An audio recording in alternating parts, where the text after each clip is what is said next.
Hello, lovelies. Hello, family, and welcome to my channel. Today, I wanted to do another video on a slightly different topic. I want to talk about the wealth, people's net worth here in the Americas as it pertains to the copper-colored races. I found this interesting article here on Washington Post, and it talks about the disparities between American Aborigines and the Greys.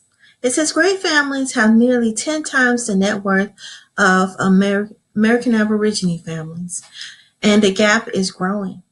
This particular article was published on September 28, 2017, and it was written by Tracy Chan. And I just wanted to talk about this particular article because before we start, I personally feel there is definitely a wage a difference in wealth between Greys and the Bronze race. And I believe that a lot of it comes due to historic, what happened in history and all the atrocities that our people have faced in the past. And it has a great contribution as to why there is such a huge gap between the Greys and the Bronze people. And so I'm going to go ahead and read this paragraph so we can start. But that's my take on it, and I'll read some of this article. And let's see, it says here, despite gains in incomes and wealth, the economic chasm between Bronze and Hispanic families and their Gray counterparts widened between 2013 and 2016. Even when it comes to Americans with comparable levels of education, according to data released Wednesday by Federal Reserve, the median net worth of Greys remained nearly 10 times the size of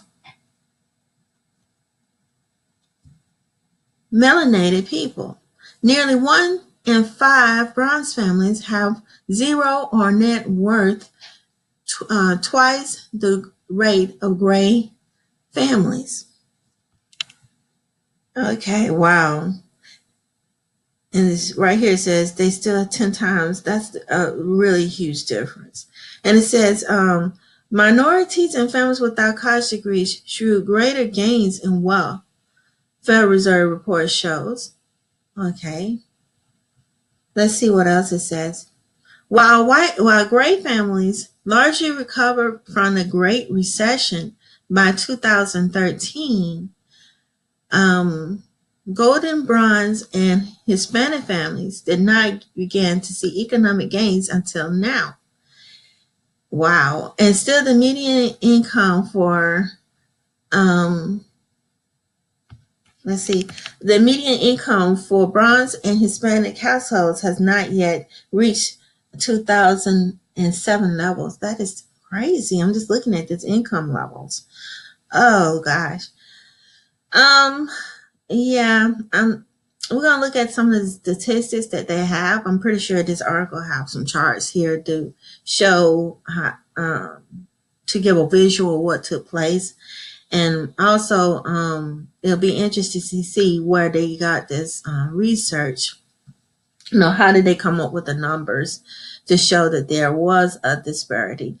But yeah, like I said, I believe this has a lot to do with the history, having acquired wealth, perpetual wealth from the discriminations and that were done upon the instilling of the lands and money and wealth from the indigenous people and passed on from generation to generation among Gray families, and that's why they're able to grow their wealth.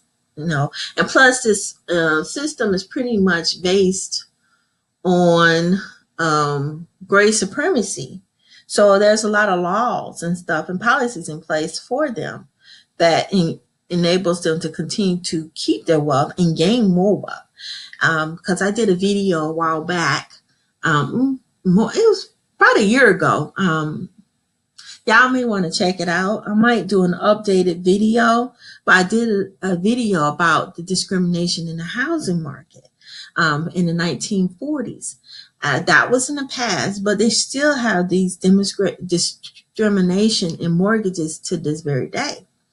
In the past, American Aborigines were not allowed to buy properties in certain areas, and they can only get land in certain areas away from graves because of segregation, and that stifled them. They didn't get some of the benefits, a lot of the benefits that the graves were able to get, such as the military benefits. Like if a person was in the military and they're a veteran, in the 1940s, they were allowed to get these benefits at a reduced rate and able to buy and acquire land a lot easier and quicker. Whereas Aborigines were not allowed to buy these same houses and properties. They were discriminated against, and so they were not allowed to buy these nice houses in the suburbs. So that's an example of how they prevented the indigenous people from being able to get the properties and the land rights as Grays has. Another way of stealing land from the indigenous people, another tactic. And so what it means as today with the mortgages and the housing, acquiring land, the tactic they're using today is the higher interest rates.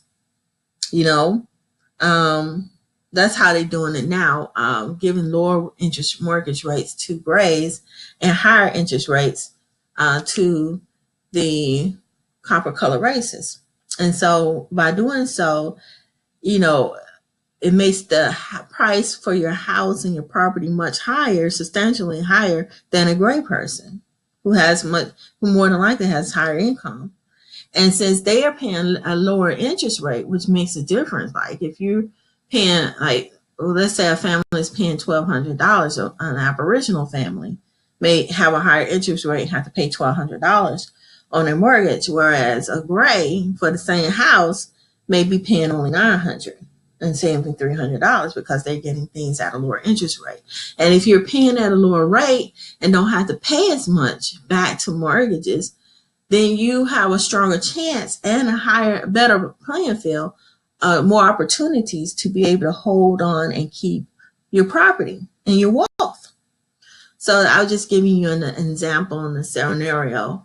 And I, also talked about it in the earlier video about this particular topic. You may want to check it out.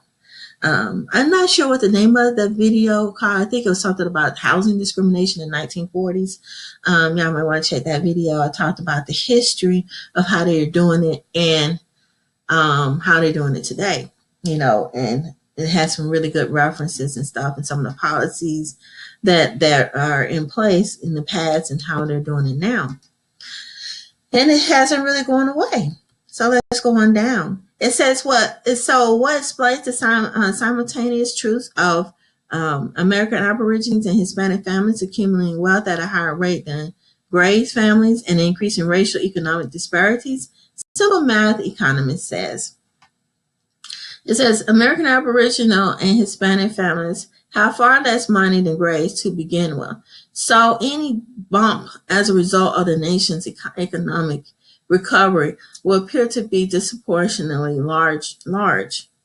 And see, I wanted this article is going to mention history because I believe a lot of this comes from past, discriminations in the past and how it accumulated, and how I also think it has a lot to do with generational wealth of passed down land and anything that's an asset, passing it down from generation to generation will also cause a tremendous increase among Grays acquiring wealth, and plus the racist tactics that's the system, the laws, the regulation, the policies that are passed to help enforce it. I believe that has a lot to do with it as well. But let's continue. It says gray households has a head start in rebuilding wealth relative to American Aborigines and Hispanic households, says Valerie Wilson, director of Economic Policy Institute program on race, ethnicity, and economy. Bronze and Hispanic households see larger percentage gains simply because they are starting from a lower level. Gray people are really confident that things are getting better for uh, American Aboriginal people. Yeah, right. They know it. You know, as I, for example, I live, in within Metro Atlanta.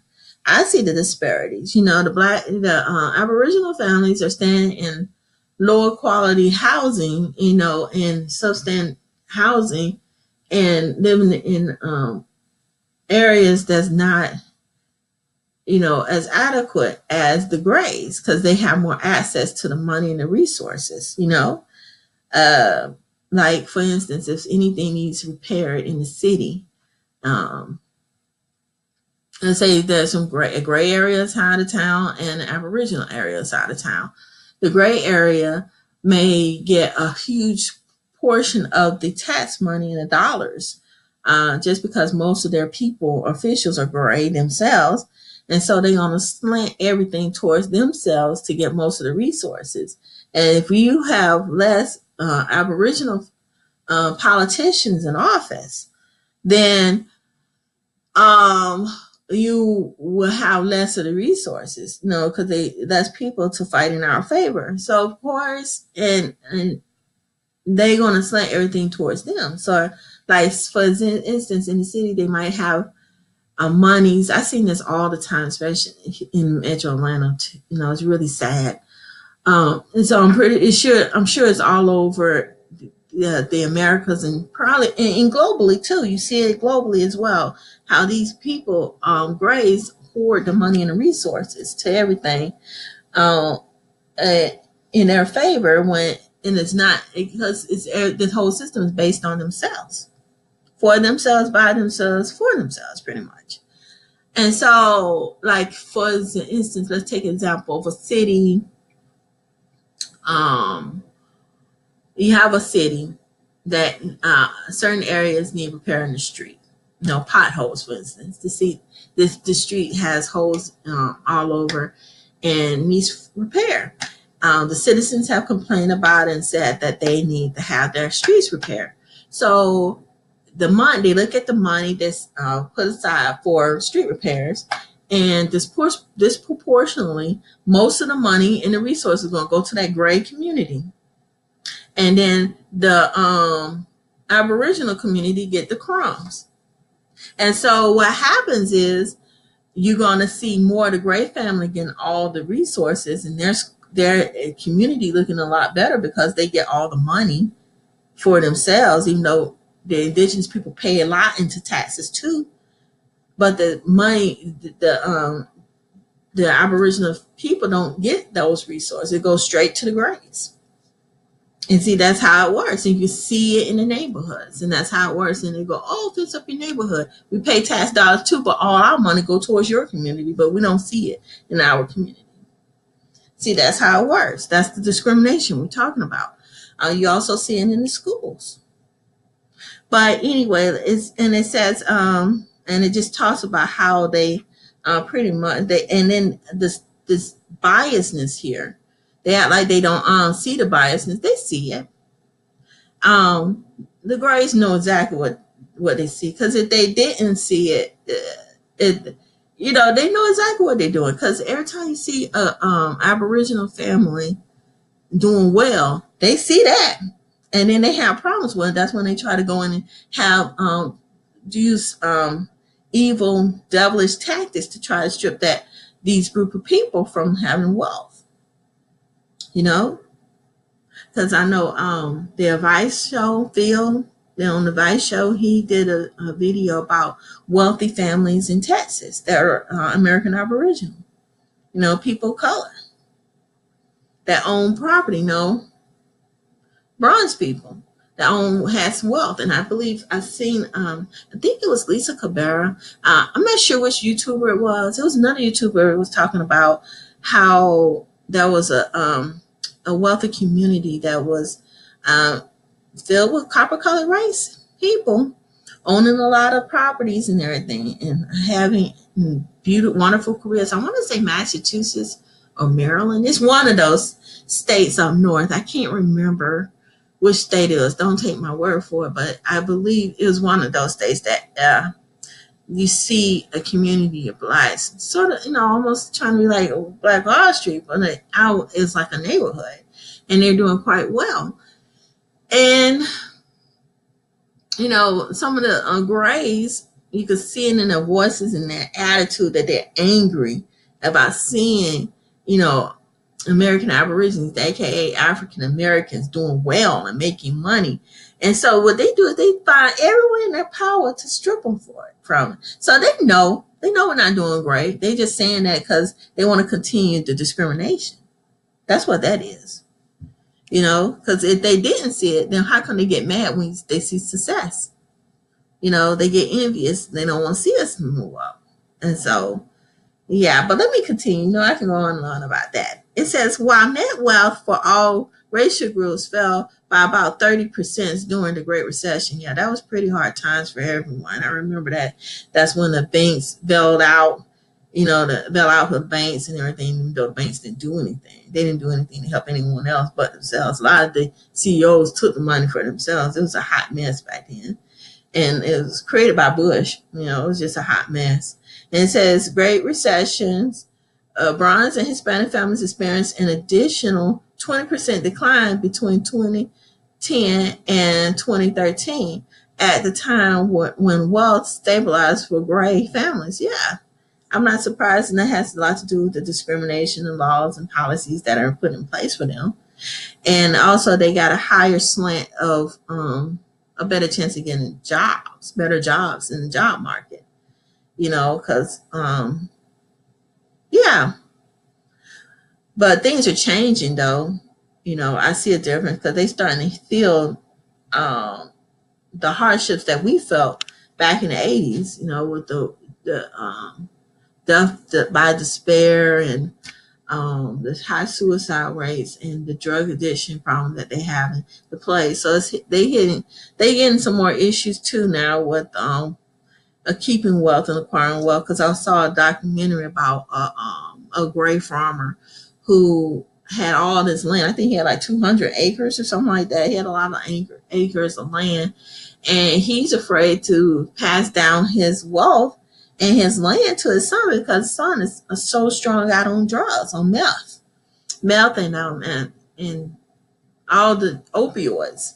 So he nervous about where he's going to pass down that wealth because they're having some issues themselves, and the issues that we were dealing with back in the 80s with the crack epidemic. They're starting to see it now, at an alarming rate. So, yeah, I can go on and on about that. And it says here, if you're poor and you go through a tough period, you use all your savings to get through, said Jeff and Eisenach, an economist and managing director at NERA Economic Consulting, which released a study in December on Latino prosperity. If you go from having little to doubling that, you still may not have very much, but you see a big percentage gain. So it's like they sort of scaling over stuff. I notice they're not going into the history. This article don't touch on that.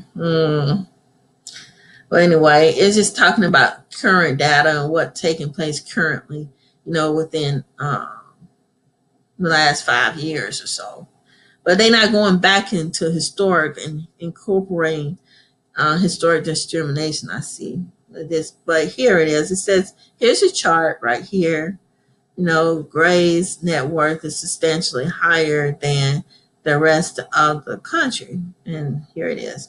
And it says this came from the Trinidad Survey of Consumer Finances. And this is by the Washington Post. And it goes back to 1992 to 2016. And it just shows how far down during the recession, the income went for both the Aboriginal and the Hispanics, and then how it's a slow pick back up, very slow. See, down here is the green.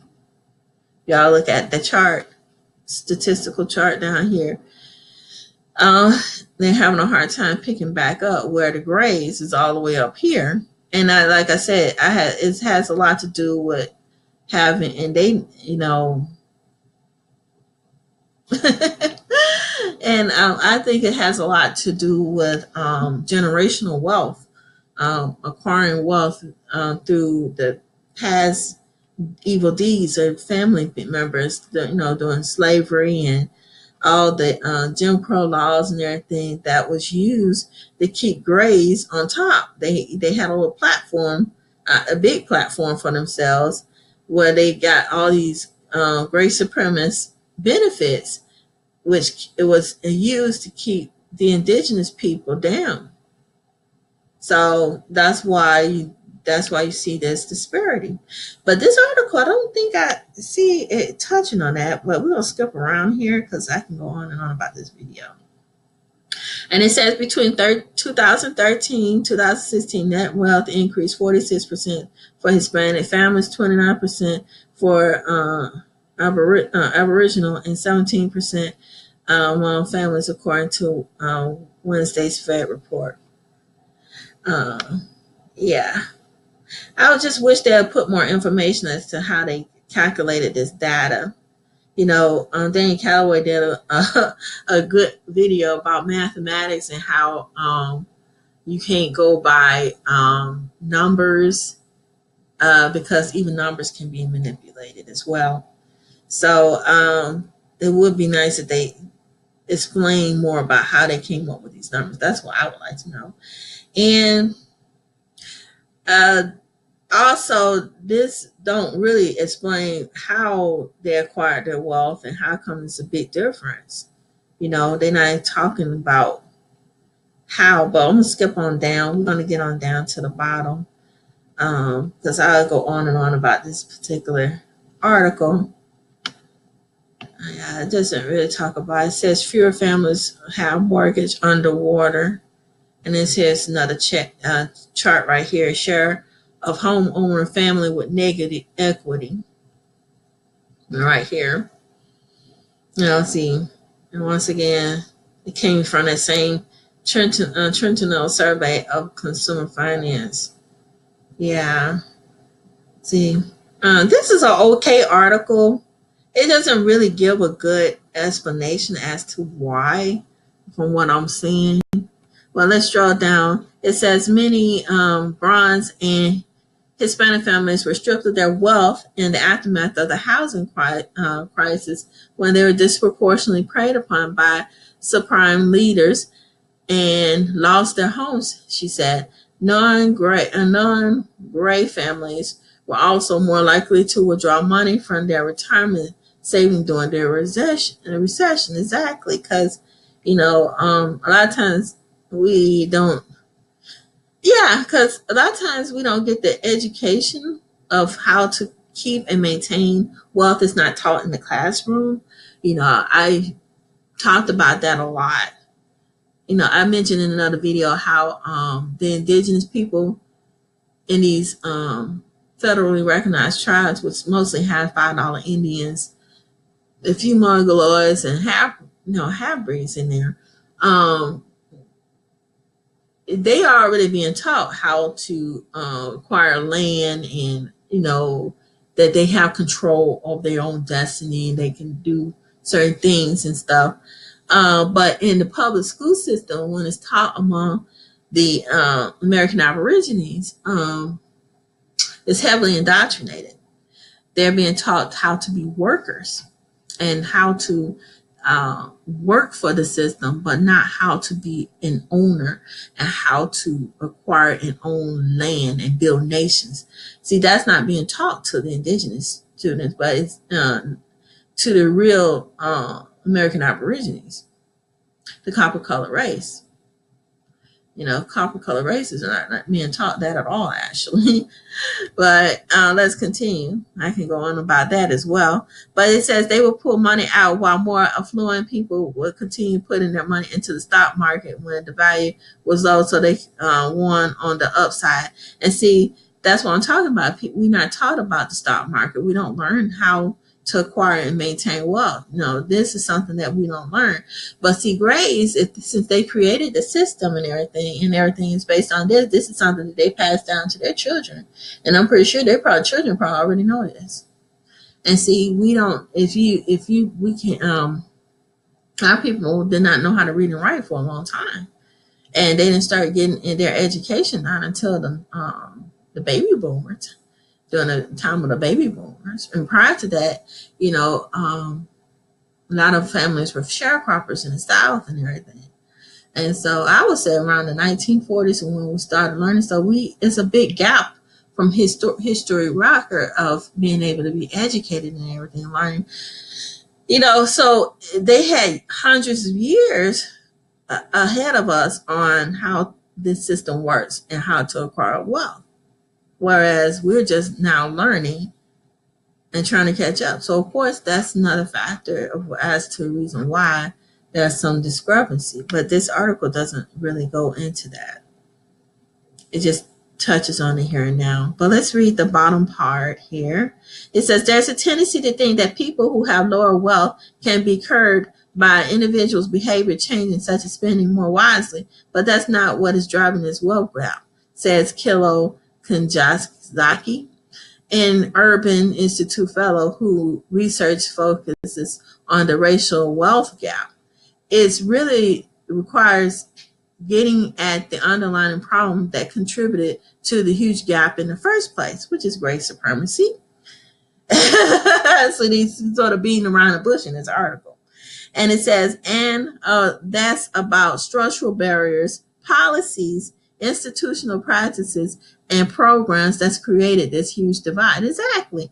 And which is pretty much the great suprematic system that they have in place, which is covered with policies and institutions and programs. All of them are set up to keep the American Aboriginal people down, the copper color race, the golden bronze people down. And that's what happened to AKA African Americans down. And that was by design. But this is the end of this article, I believe. Yes, it is. So this article pretty much touched on it here. Now, I didn't really go into the historical parts to it. I might see if I can find an article that goes more into the history part. But this part talk about the here and now, what's happening. And the chart, the data that they collect is from the Trentinel Survey of Consumer Affairs and consumer finances. Finances. And it only goes back to 1992. So it doesn't go past that time period. But yeah. Please like this video, you guys, and don't forget to subscribe. I'm gonna put a link to this particular article so you guys can check it out. Please like and subscribe so you can continue getting notifications of my new and upcoming videos. I have two backup channels. One is just the purpose channels and backup channel to this channel. That one I'm gonna be putting up more videos, but more about other topics that I'm interested in. And then the other one is strictly about psychology and healing. And this one and the other one's probably gonna be more about spirituality and healing, and very other things. I'm still. It's just some things I don't put on this channel, I'll put on that channel that is further explains in more detail. No. But I also have my Purpose Counseling and Wellness Institute up and running. It's coming soon. It's now available actually. One of my courses is up on my anger management. I will be putting all sorts of counseling courses up there. for you all to check out, and I'm working on that. And I'm also going to start doing some online counseling as well. And yeah, and things are coming in place, you guys. I keep you guys posted on what's going on. And yeah, till next time. And please don't forget to put your comments below. Tell me what you think about this article. What do you think about the wealth disparities between the American Aborigines and the African Americans, aka African Americans, and when in comparison to the Greys? And do you think history has a lot to do with it? Do you think this article goes into enough detail as to how it actually happened? Me personally, I think they just touched on it. They didn't go into details. I think they were just focusing on the here and now. But yeah, peace, family, and bye bye. Love and peace.